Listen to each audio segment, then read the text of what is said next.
the final time from Las Vegas when we're talking Syracuse basketball in this Orange Press Pass Extra episode with Luke Burgess. I'm Adam Avin. The Orange getting demolished by the Cyclones of Iowa State, 95-64. It's the second worst loss under head coach Adrian Autry so far in his 3 years, Luke.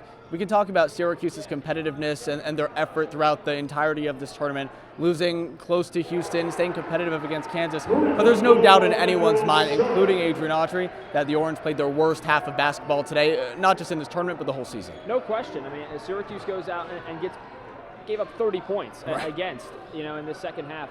This was a 1-point game at the half, and I think the expectation is for it to be competitive all the way down the stretch.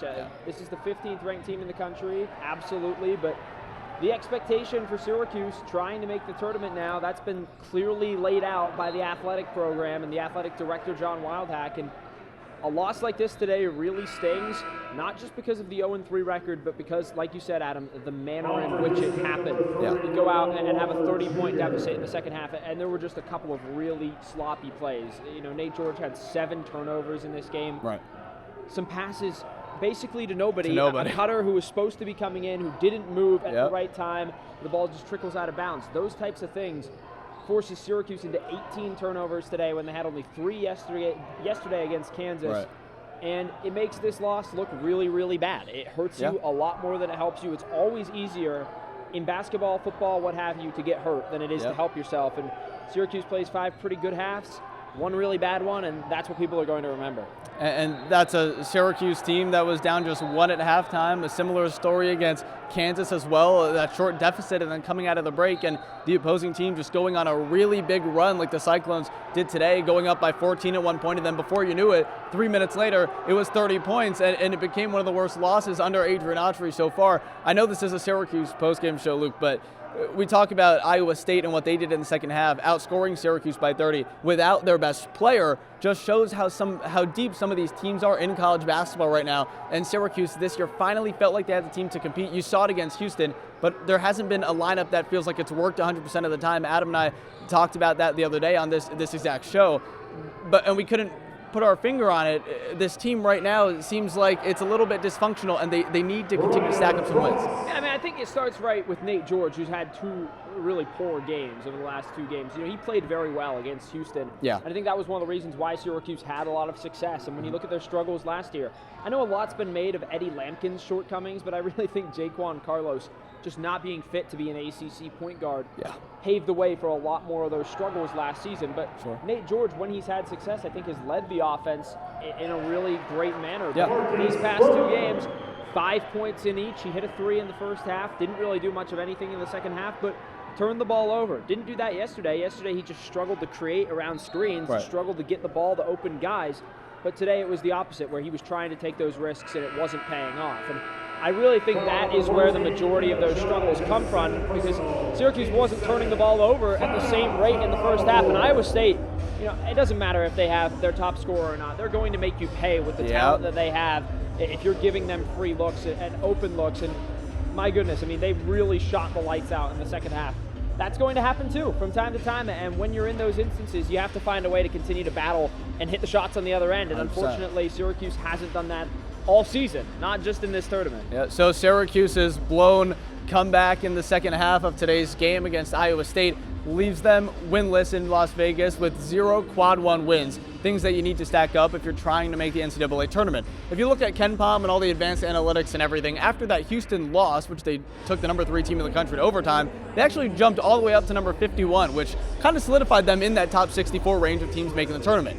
After the past 2 losses to Kansas and then today to ISU, they go all the way down to 72. So when you look at the playoff hopes now, Luke, what's the outlook? You think it's over? I don't think it's over by any means, but the pressure is really on. I think, Adam, Tennessee is a must-win game, and I mean that in all sincerity. I think it's not official, obviously, but if Syracuse loses to Tennessee, you can practically kiss the tournament hopes goodbye. And it's because of that stretch in December where you just play a bunch of teams in the non-conference that can only hurt you. There is nothing to be gained from beating Hofstra or Mercyhurst or St. Joe's, but there is a lot to be lost if you're not blowing those teams out on a consistent basis. So 100%. Tennessee really poses the last super strong opponent that Syracuse is going to see in the non-conference.